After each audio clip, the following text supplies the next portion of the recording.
The video begins recording with a clap and a small, blinking red light to denote the fact that the camera is live. A man stands in front of the camera in a Victorian-looking room with random phrenology charts, guttering candles and anatomical skeletons behind him. He is in a dark sports jacket and his hair is perfectly coiffed. To the unobservant, he would look exactly like a newscaster who's getting ready to read the obituaries live on the air. To his more perceptive audience, he is trying to project a calm and collected air, but he is anything but. After a few moments in which he tries to compose himself, he speaks. Welcome to this week's episode of Sinister and Strange, a web series dedicated to the strange and supernatural. Suicides, ruined lives, many of us are still reeling from the death of one of YouTube's very own urban explorers, and the shockwaves it sent through our community. Tonight's episode, John Kerrof. This is a very special episode as I considered John to be a close friend of mine. His death hit me hard, but through your support and insistence that I address the circumstances of his passing, I've managed to make it here today. A few months ago, John Kerrof died in a live stream in front of thousands of adoring fans. Before we view tonight's episode, I must warn the audience, this video contains mature language, adult themes, and self-inflicted violence. Without further ado, tonight's episode of Sinister and Strange, John Kerrof. John Kerrof's final moments. The live stream starts with John Kerrof in front of his camera. He's in his late 20s and he looks disheveled. His palms are pressed against his temples and he blows out a long breath as if he were preparing himself to pull out his fingernails. In the background, a bottle neck can be seen sticking out from a mesh trash can alongside a few crumpled up cans. Eagle-eyed viewers identify the bottle as Grey Goose vodka. His eyes appear dull and bloodshot. "Hey, fuck faces," he slurs, "welcome to the live stream." He's immediately inundated with comments inquiring about his well-being. Long-time viewers were immediately concerned given that he had posted a video a few months ago titled "Draw My Life 3 Years Sober," which detailed his struggle with alcoholism and how it sent his father to an early grave.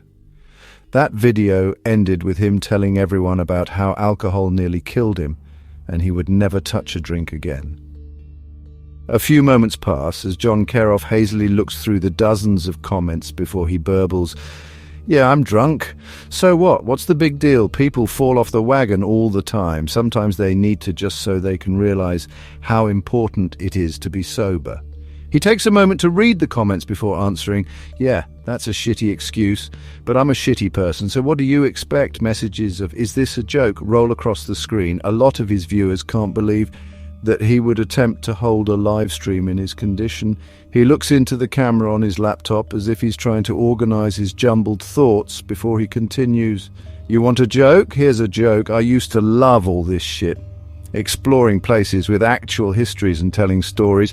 Remember one of my early videos where it was just me and a handheld digital camera poking around an old factory, and I found this dirty mattress, a bottle of pills with the label scratched off, and a bunch of old women's magazines? That was genuine discomfort and fear. I legitimately thought that the squatter was going to come back at any moment and I'd have to run for my life. That was real. That's gone now. You killed it." John burps as he looks around for something by his feet. He eventually reaches down to pick it up, nearly falling out of his chair in the process. Having retrieved the item, he slurs to his fan base, "You want a peek behind the curtain? Too bad, you're getting it anyways. Can you look at this shit?" He lifts up a ratty-looking doll. It's a cheesy, half-burnt doll that looks like it was lifted from the props department at the latest Chucky movie. He rotates the charred doll in his hands while sarcastically gasping and groaning in mock terror. Here's the best part. Watch what happens when I press this button on the back. John presses the button and the doll's eyes open, revealing bright red pupils which appear to be dripping ketchup. It warbles "Mama" in a distorted voice that sounds like it was ripped straight from a B-horror movie.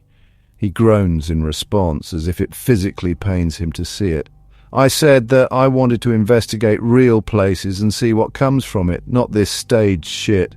I'm supposed to come across this little asshole tomorrow while investigating Sunnyside Mine, and it's supposed to be the thumbnail for the video. It's probably going to be hanging from the ceiling with chains or some stupid shit like that.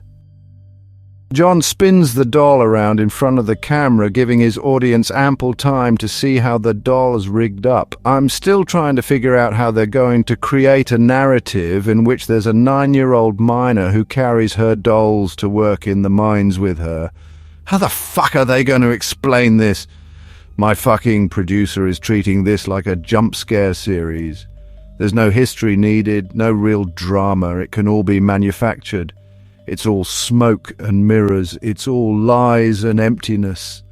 John, wrapped up in his anger, hurls the doll against the hotel wall. It crackles, mama, and the eyes dribble red onto the carpet. John Kerrof turns towards the hotel bathroom as if he's heard someone.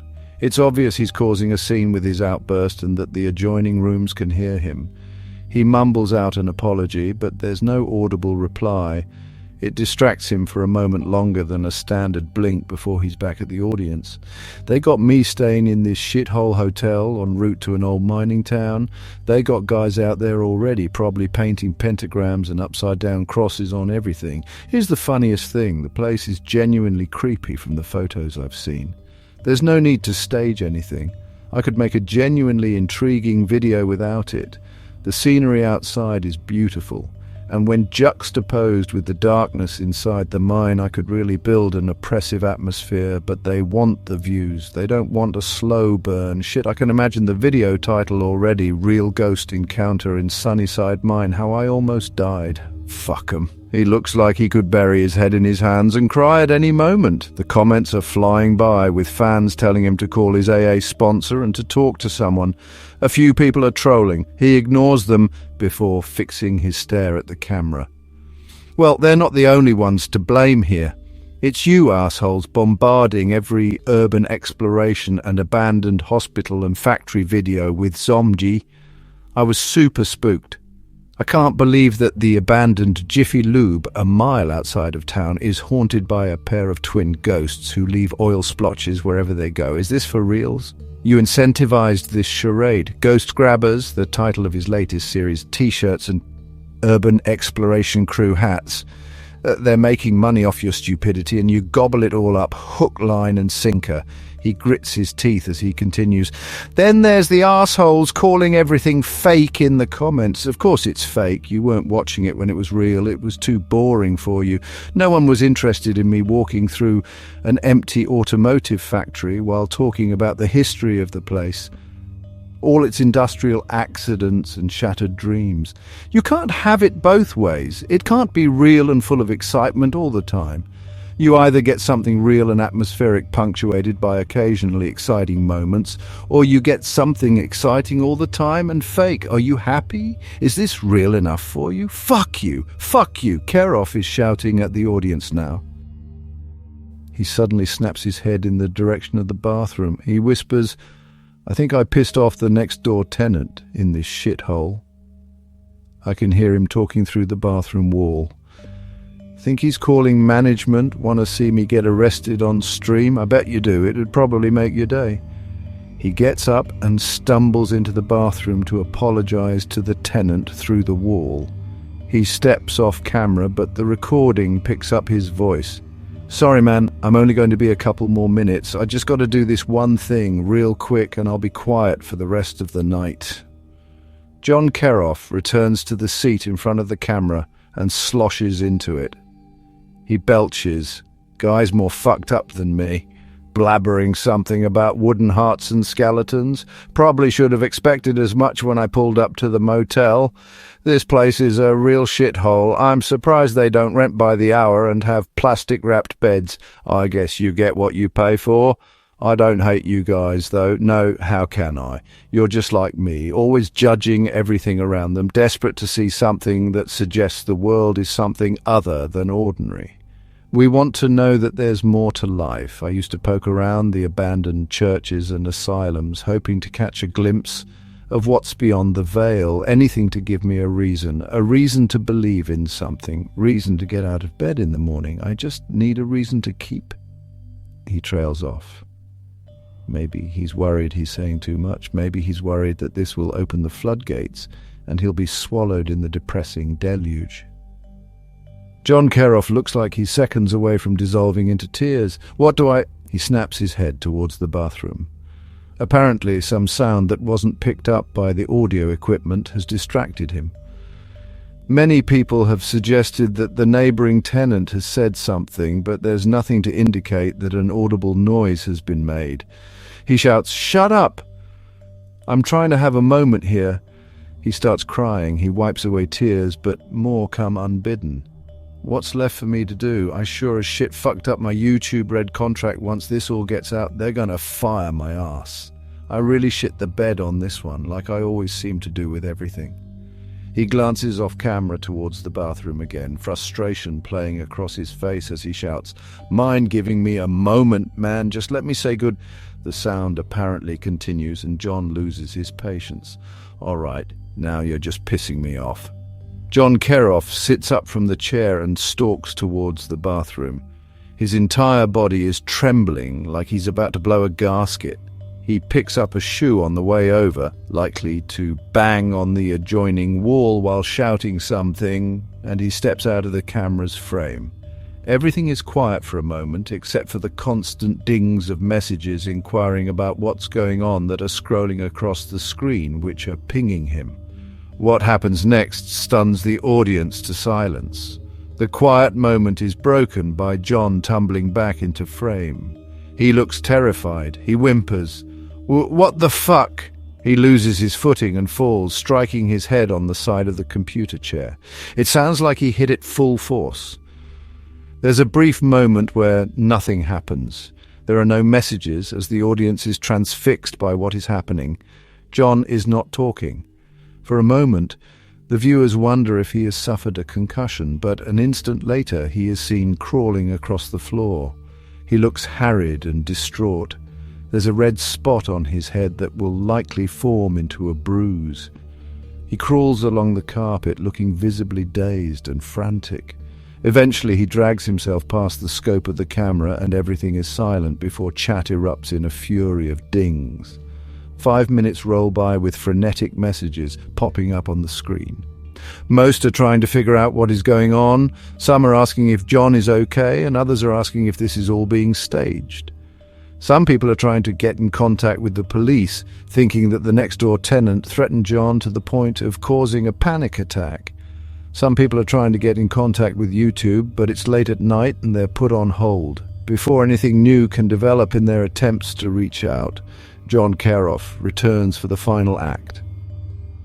John Kerrof shambles by the screen and bumps the table as he's passing it. The coffee table he was recording on tips over and the laptop falls to the ground with a visual jolt. The camera shifts and points to the bathroom just in time to see John stumble into the dirty-looking room. He is no longer crying when he speaks. "Please don't leave me."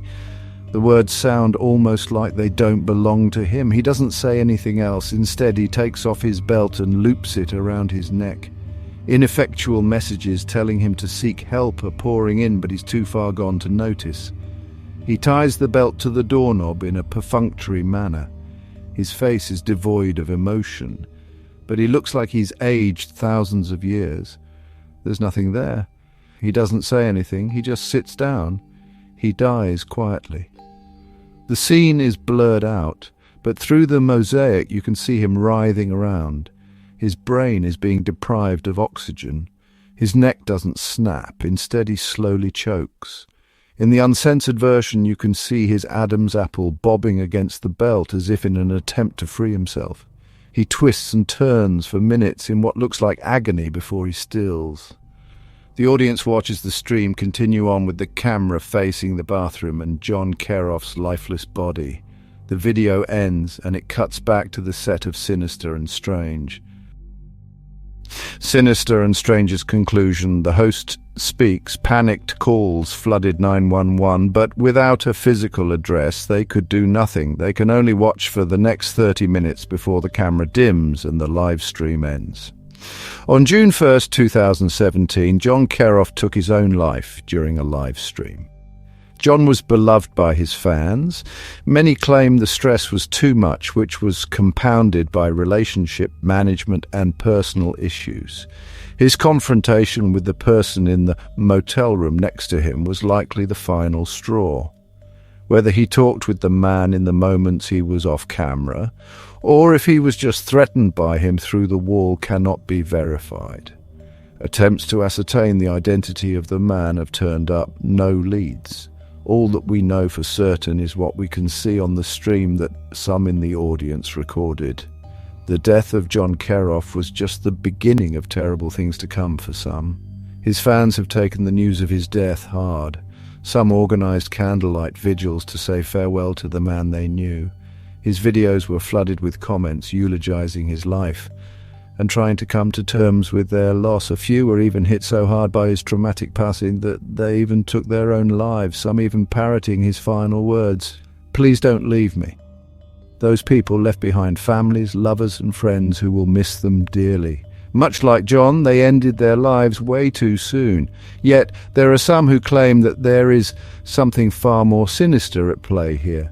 People who have visited the motel and reviewed the visitor logs on the night of John's death say that no one was registered in the room next to him. To make things stranger, viewers have attested to seeing a shadow moving across the screen at multiple occasions during the live stream. The most noted times that people have claimed to see a dark form were right after John injured himself on the floor and was crawling away, and when he re-entered the frame. They claim the dark shadow is slowly approaching the downed man. The next time the shadow is spotted happens as John enters the bathroom. People have reported seeing a dark form circling around him.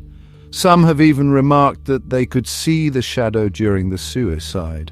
Analysts who have studied the video can find no recorded instance, so these reports of shadowy figures are unverified. Whether or not you think there is something more to the video, or if you're just trying to come to terms with the loss of our friend, I ask that you be respectful in the comments section. As for me, I gotta say, I think I see something there. I've watched the video multiple times and it never ceases to unnerve me. This is going to haunt me. I considered John my friend. Good night, everyone. Tell those who are close to you that you love them and keep it strange. Greg ends the recording and blows out a sigh. He immediately ranks the video as one of the worst ones he's ever done. The entire experience has left him drained and feeling unclean. He had met John a few times at a few YouTube conventions. He was an alright guy. They had only hung out for a little bit. John was quiet and Greg was more caught up in everyone around him. He was an acquaintance at best, but that didn't mean that everything that happened didn't weigh on him. He didn't want to do this video, but everyone had been clamoring for the past month and he eventually gave in. Sometimes he thought about quitting. His inbox had been flooded with requests for this since John's death. Some arriving before his death was even confirmed by authorities, and multiple people had privately messaged him the video of the live stream on numerous occasions.